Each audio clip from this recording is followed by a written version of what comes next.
I still remember the exact moment her words sliced through me. Her lips curled into that smug little sneer as she said, "It's family money. You'll get over it. $8,000. Every hour I stood on aching feet, refilling coffee cups, dodging greasy hands, smiling when I wanted to scream. It was all sitting in that number. My way out, my future. And she stole it without blinking. I didn't scream back, I didn't throw things. That's what she expected. Instead, I went quiet. And in that silence, I started planning. When my father married her, I tried. God, I really tried. She had this way of pretending to care. Soft hands on my shoulder, asking about school, telling me she'd help me get into a good college. I wanted to believe her. She was the one who suggested I give her the money. "Don't just let it sit in a jar," she'd said. "I'll invest it. Let it grow for you." My father nodded, proud of me for working so hard, trusting her with something so fragile, and I handed it over like a fool. What I didn't know then was that she never planned to give it back. It wasn't an investment. It was theft dressed as motherhood. I found out by accident. A week before her son's wedding, I overheard her bragging to one of her friends on the phone. It covered the catering. $8,000 just like that. She wasn't even ashamed. She sounded proud, as if funneling my sweat and blood into champagne fountains and dice sculptures was some kind of victory. That night, I didn't sleep. I lay awake staring at the ceiling, my chest hollow and burning. But while my body ached with betrayal, my mind stayed sharp. I wasn't going to fight her with fists or tears. I would fight her with the one thing she underestimated about me: control. The next morning, I started documenting everything. Receipts from the diner, bank statements, even texts where she told me she'd take care of the money. I knew it wasn't enough on its own, but I also knew something about her. Greed never hides cleanly, so I dug. Credit card statements, property records, a trail of debts and transfers my father had no idea about. She'd been siphoning little by little for years, not just from me, but from him too. And that's when the shape of my plan clicked into place. I didn't confront her first.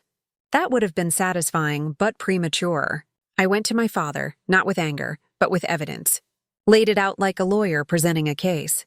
At first, he refused to believe it. His face twisted, caught between loyalty and doubt, but the numbers spoke louder than either of us. I watched the realization bleed the color from his cheeks. Then I filed small claims at first for my $8,000. A straightforward case, clean, legal, traceable. And she thought she could swat it away. She smirked in the courtroom, confident her performance as the beautiful wife would save her. But she hadn't read the rest of the script. When the judge asked her about the money, she launched into her act. It was a misunderstanding. We're family. I was going to return it. That's when my lawyer slid the stack of documents across the table. Her hidden debts, her transfers, her misuse of my father's accounts. The courtroom went silent. My father's face. God, I'll never forget it. Betrayal etched into every line. Not at me this time, but at the woman he'd sworn his life to. He finally saw what I'd seen. The judge didn't just rule in my favor. He ordered restitution, froze accounts, and recommended further investigation. My stepmother went pale. Her little empire of manipulation cracked in front of everyone. And Herson, the golden boy she'd robbed me for. He stood up in the back of that courtroom, looked at her, and walked out. No wedding toast, no thank you speech, just silence. Afterward, she tried to corner me in the hallway. The same sneer, but weaker this time. "You think you've won? You'll regret this." I leaned in close, my voice steady. "No, I think you regret underestimating me." For once, she had no comeback. The money came back piece by piece through court orders and frozen assets. But that wasn't the real victory. The real victory was watching the mask slip, seeing the woman who had always looked down on me stripped bare in front of everyone she thought she controlled. And me father. He filed for divorce quietly with the same shame I once carried. Booty told me something I'll never forget.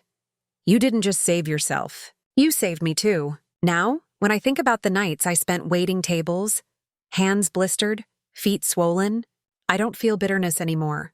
I feel power. Because every plate I carried, every dollar I folded away became the weapon I used to burn her lies to the ground. She thought she stole my future, but all she really did was write her own ending. Some betrayals cut deep, but the silence after revenge is sharper. I didn't just take her to court. I took back my place, my dignity, and my voice. And as I stood there, verdict in my favor, Miss Stepmother.